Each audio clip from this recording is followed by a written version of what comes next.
Hola, Gringos y Gringos, and welcome to Gringos Are Us. Expats with a Plan. I'm Mark. I'm Gina. This is Cindy. I'm Fred. We're going to do an interview with Life in Watuco coming up right after this.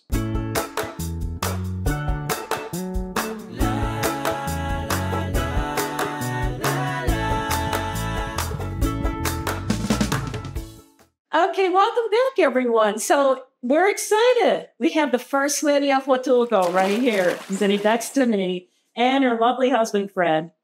We've been wanting to talk to them for a while because if you guys follow anyone living in Watuco, you've got to know these two. You have to. So thank you for sitting down with us today. Thank you for the invitation. Yeah. All right. We have questions we want to ask because you've lived in Watuco for a while and you know the ins and the outs of what it's really like to live here as a foreign immigrant, expat individual. So one of the things I want to know, please share with us, how long have you lived in Watuco? 7 years. 7 years. 7 years. 7 years. And what brought you here? My heart. Your heart? You loved it? Before coming here, I had lived in Mexico 21 years. And when my son, I raised my 2 sons here. And when my younger son joined the Navy, he went and joined the Navy in Rockport, Texas, and finished boot camp. I left. And I went back to the United States to be able to be closer to him. But I probably cried every day. Aw. I wanted to be here. I met Fred there. Oh. Yeah. And you convinced them? My son convinced me that I needed to date this man and marry him. Don't mess it up. And because he had to go to war, he said. And then later he said, "What's wrong with you?" And I said, I miss Mexico. He said, "You want to live in Mexico again?" And a miracle or two later, about 6 months later, here we are. After I said that. Yep. I guess God heard me too. Yep. And Fred, you bought into this. You like it? Yeah, I spent 5 years looking for the right place to retire in Arizona. Mm-hmm. And then my daughter got sick and spent a year helping her. And then I spent another 5 years, Cindy and I, looking for a place in Texas, South Texas. We do. This was the unideal place. This was the idea. Just didn't know it. This was the dream. Yes. Well, you were slowly working your way down. Yeah, right. We were in the direction, no, let's just keep going. Yeah. Well, I used to bring my son here when he was 3, 4, and 5 years old for summer vacation. Very cool. Oh, and this is a beautiful place to do that. Yes. The beaches here are amazing. Some of the prettiest. There weren't any expats here. No. But then I was going to say, so what kind of changes have you seen in the years that you've lived here? It's gotten hotter. I don't know if it's El Nino. I'm not sure who El Nino is, but he's late for everything. But I think that El Nino made it hotter. Okay. We've had types of weather that they hadn't had before. We've had, we were here when they had the 7.4 earthquake. Oh. And that was an experience. And we were here when Agatha came, the hurricane, and that was an experience. And the community got together and helped amazingly. Mainly the Canadians really chipped in to help. Very nice. And when we got here, I didn't have to worry about the price of anything. I just was so excited. If I wanted a pineapple, if I wanted a mango, if I wanted some fish, I just got it. I didn't care about the price because I knew that I could afford it. But now we have to be on a budget. And in many ways, I thank God because we would always have high blood sugar when all the fruits were in season. And now, well, we're going to have to watch the budget, which watches our sugar intake. So that's good. Sure. But it's expensive now. It's hard for the locals. Yeah. It's very hard for the locals. And I probably know more locals than I do expats. I know them from helping them come here, sort of coaching them to get their place to live and helping them get their paperwork and everything. But I don't really befriend them. They're on a different level than I am. Well, and your day-to-day interactions are with the locals. That's right. I live in I don't go to restaurants because of so many allergies. And so I eat at home. We go to a local type church. All of our friends are locals, and I know that they're having a very hard time. The young people that need to find jobs here, they come from another town, they can't afford to live in a little room anymore. Right. The little rooms were one with a bathroom, a little bedroom with a bathroom, maybe without a window. We're 1,000 pesos, and they start at 3,500 now. That's triple. Yep. And it's hard for them to come here and go to college. Mm-hmm. Wow. Yep. Food's expensive now. I don't see the joy and the friendliness of the people on the street anymore. We are trying to help them remember. We continue. Buenos dias, buenas tardes. Yeah. It seems like they're trouble. They're trouble. They're struggling with the inflation. And it's hit a lot of Mexico, and especially about in Yucatan, we noticed. They have the highest inflation rate, but it's everywhere. Well, and one of the biggest issues really is that as Mexico continues to gain its rise in level in the world economies, and it is rapidly approaching one of the top 10 economies in the world, the global inflation that hits all the others is now having a bigger effect here than it ever did before, just because, well, when nobody pays attention to you, you're able to cruise it along and not have an effect.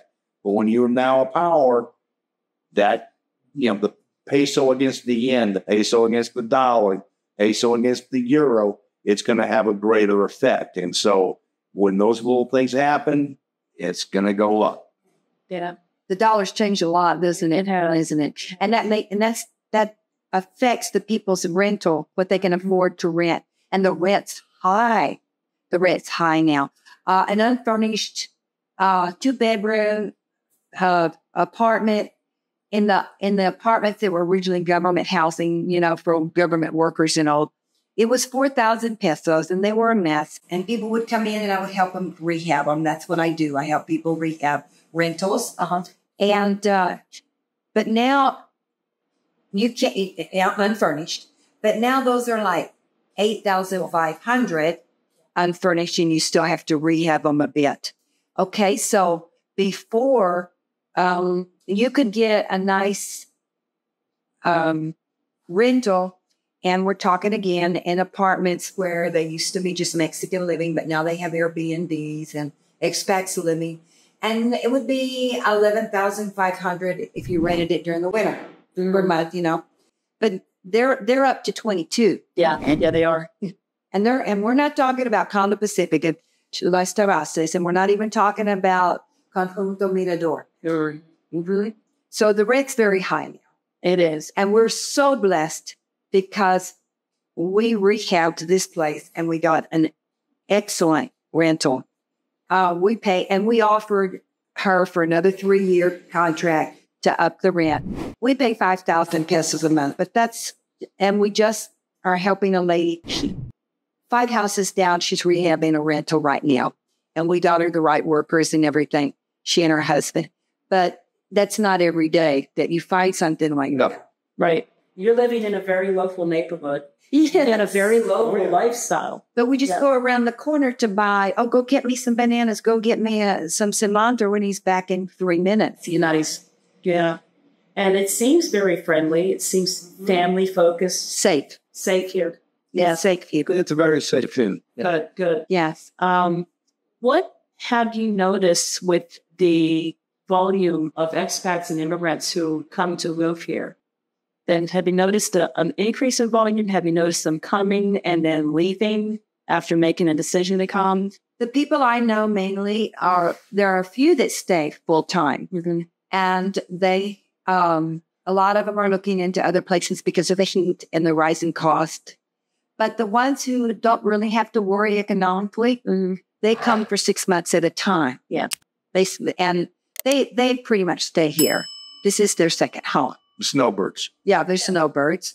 And they like to live in the restaurants. They have their friends. They do tropical dancing. They volunteer a lot. Right. And so they really are not suffering financially. They're mainly from Canada. Yeah. But some of them are telling me that it's getting expensive, the ones that haven't purchased, the ones that are Because renting. of the rents. Yeah. But I do need to tell you that we have a lot of changes here.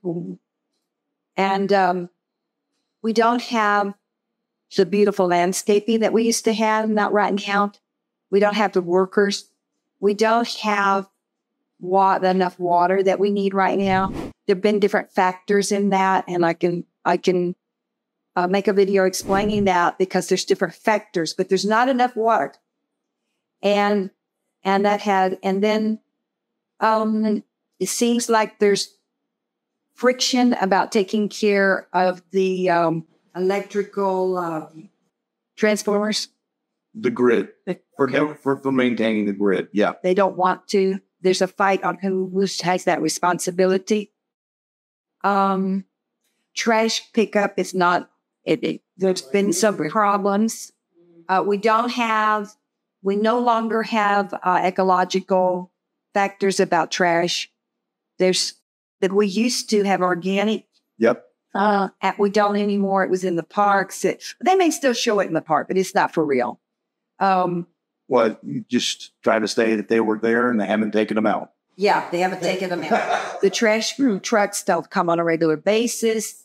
Some of the sectors do. Okay. There's a trash issue.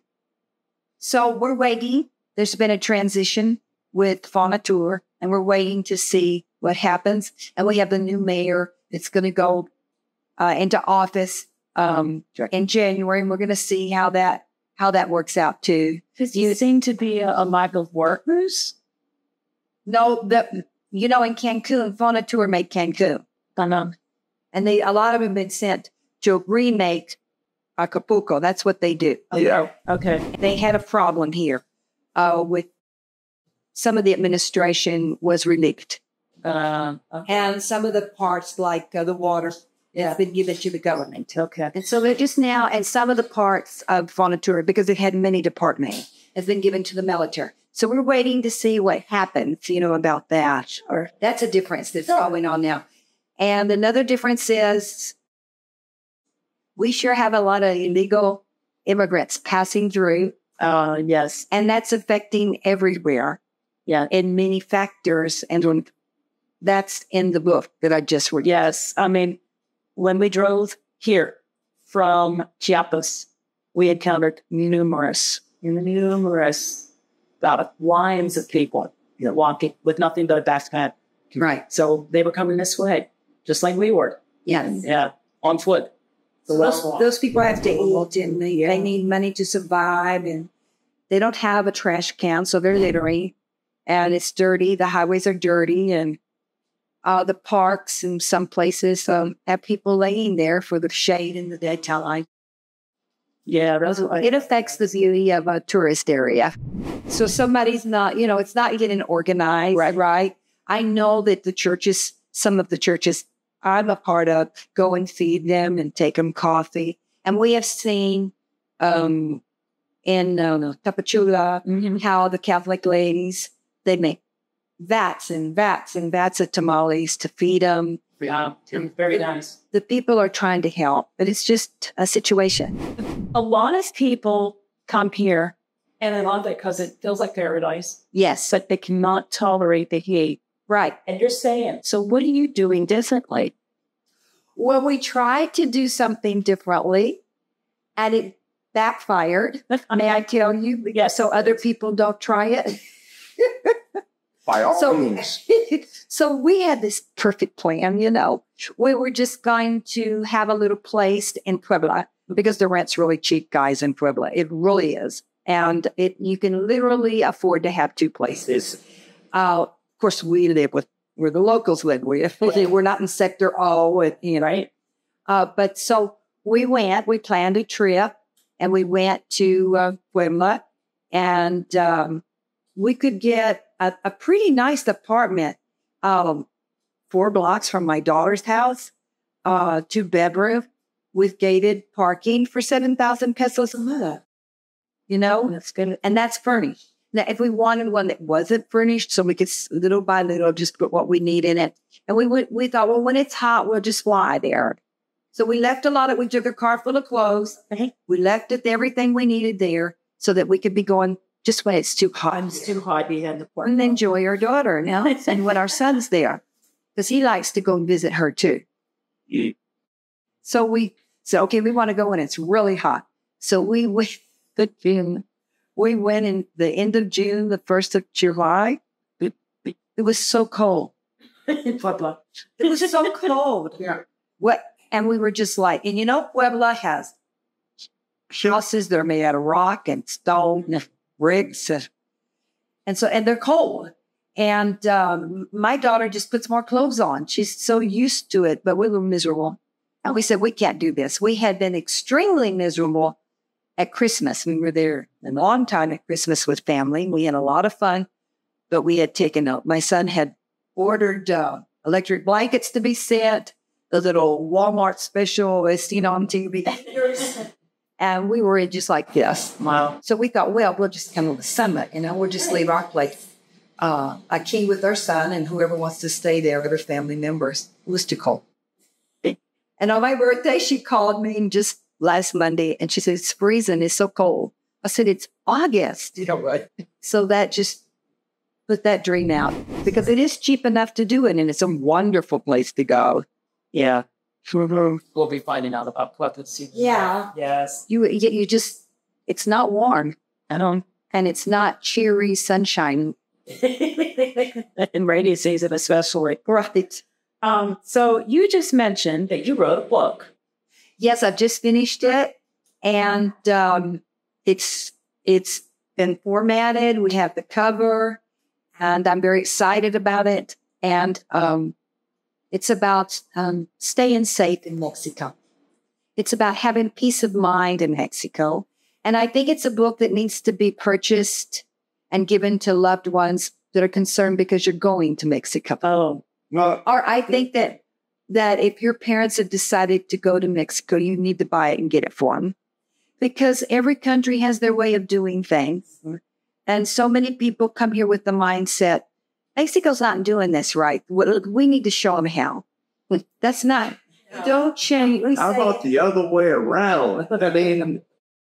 I think Mexico gets a lot more things right than people give them credit. Oh, yeah, yes. Oh, yes. But they could share with a lot of people what's going on the other side of that border, and it would be a lot better off. So we have sayings, and that's how Grandma and Grandpa raised the grandkids with sayings, and every one of those sayings are things that we should have learned in the United States. Sure. El León, the lion, and they'll tell it, hey, El León, and that means the lion believes that everybody is of his same condition. So if somebody's going to treat you as if you were dishonest, it's because they are. They're seeing, these sayings are right on. Okay. If somebody's trusting you and letting you take them to the cleaners, it's because they're trustworthy. So, El León. And the other one, for example, is, no haga una cosa que se pueda ver mal. Don't do anything good that could look bad. Okay. And so he's not allowed to have a woman in the car with him. If the woman's in the car, she's in the back seat. He's giving her a ride. She needs a ride because people talk. Yeah. And you don't have a worker, like when the worker needs to come to one of the ladies' apartments that I send, when he first goes and he takes his wife. Wow. Okay. When a woman, they're protecting from gossip. Sure. Yes. And so anytime that a woman goes to the doctor, her husband's supposed to go. Yep. But if you have a husband that won't go, you take a lady with you. Okay. Nobody can ever say something bad about that doctor.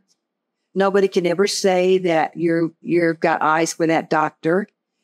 And these are the things that we need to learn here. Appearances.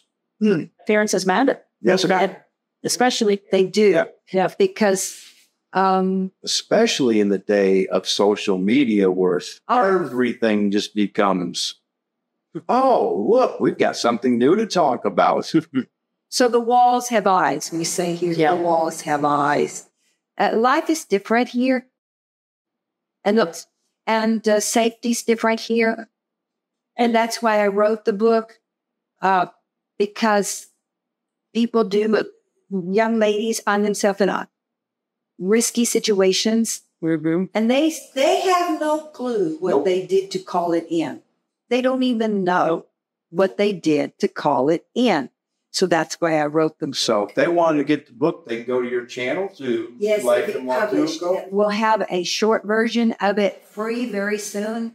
And then at the website, lifeinwatuco.com, then you can find the longer version. it brings to mind a story. I must share this with you. I was a teenager, foreign exchange student, and I'm in my first trip to Paris. And I'm sharing a room with 4 of my co-students. And we're standing on the balcony waving to the young men on the street below. My French teacher had to argue off these 2 men because that was a clear invitation to come up and see the young ladies. And Well, you don't do that here either. right? but what you're saying, Yep. you don't know the cultural differences. This is important. And your actions have consequences. Yes. Yes. So get the book. Get the book. I didn't write it to get rich. I wrote it so that your loved ones can feel safe about you coming here, and you can too. Absolutely. And the biggest thing in taking all this in is you have to remember we are guests in their country. Yes. And so we have to adapt to what the culture is here because they're not supposed to adapt to us.